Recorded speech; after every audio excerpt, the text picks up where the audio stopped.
Hi, I'm Geoff Morris and I was president of the Newcastle Business Men's Club as it was then in 1984 and held various positions within the committee of the club over a period of probably about 20 years from the late 70s through till sometime much later.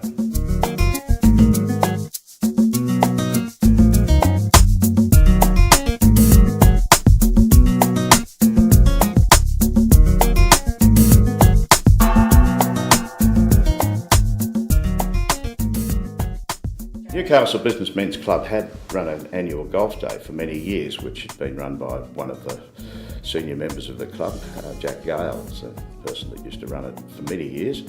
After Jack had retired, it had not happened for a number of years, and I took it on myself to restart it. And we had an annual golf day then for maybe the next 15 years or so after I retired. I went for a couple of years, but that was it. But it was always a very successful day run over at Newcastle Golf Club, and had good participation from the members, and always a fun day, never too serious. The club has always been, a priority has always been the guest speakers that we've had, and of course back in those days we used to meet weekly, which meant that apart from a couple of weeks off at Christmas, that we had a meeting every Tuesday, and that meant 40 to 45 speakers a year for the club.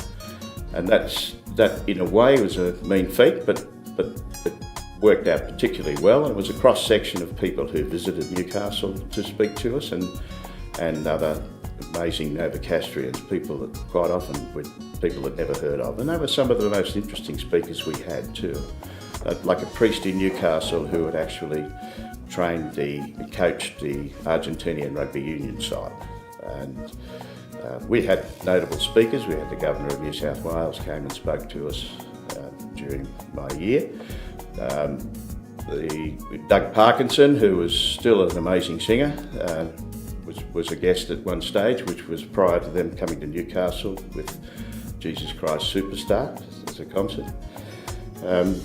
We had the national sales manager of Ansett Pioneer here talking about transport and so on, Len Taylor. We had Dr. David Story, the New South Wales chairman of the Red Cross, and many other speakers of different ilks and talents. Well, 1984 was the year after our 50th anniversary, and of course during that year there had been so many special events that 1984 was a year of consolidation with some pretty successful activities. We had a very successful dinner dance. We had a day for the members as guests of Newcastle Jockey Club at Broadmeadow at the races. We had the children's Christmas party, which was a 2-hour cruise on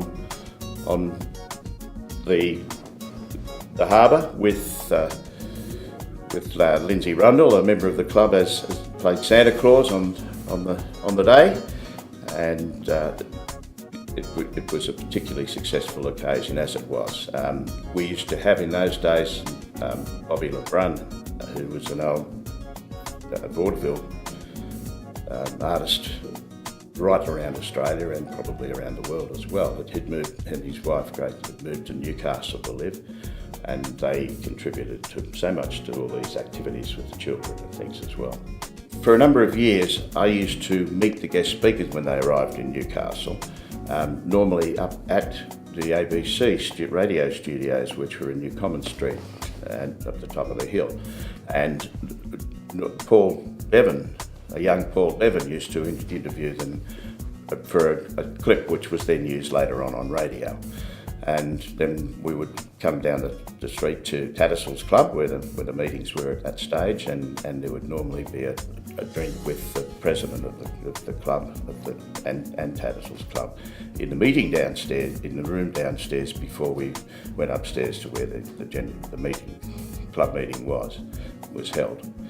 And it was always a great way there was more publicity for the club through the radio. It was a way of the speaker being more relaxed and getting a little bit of an idea about our club before they actually came up to the lunch and made their speech. Over those years, our committee meetings used to be held monthly in the home of one of the committee, and that was a wonderful opportunity for the partner of the president to meet other committee people and so on, and it brought a very friendly warmth to the activities of the club.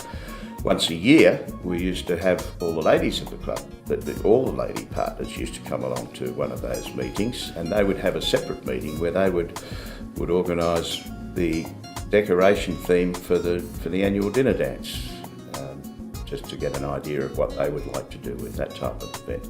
So it was a very cordial relationship between all the committee and partners at that time. Custom was to give a little gift to the guest speaker, and the idea was it was meant to be something that was distinctly Newcastle.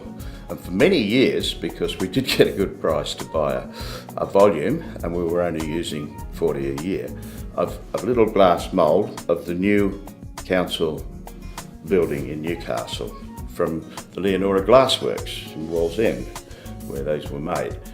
And they were used for many years, but once they'd gone and the Glassworks couldn't provide them anymore, the gifts that we then arranged or commissioned were some drawings by a local artist, Val Anderson, who did some wonderful pen drawings of some of the significant buildings in Newcastle, historical homes of William Arnott and others. And they were the gifts that we used for many years after that, was a little set of these coasters, till they stopped making those in Australia, and it was going to cost us a lot more to get anything from overseas. Visit www.newcastlebusinessclub.com.au to learn more.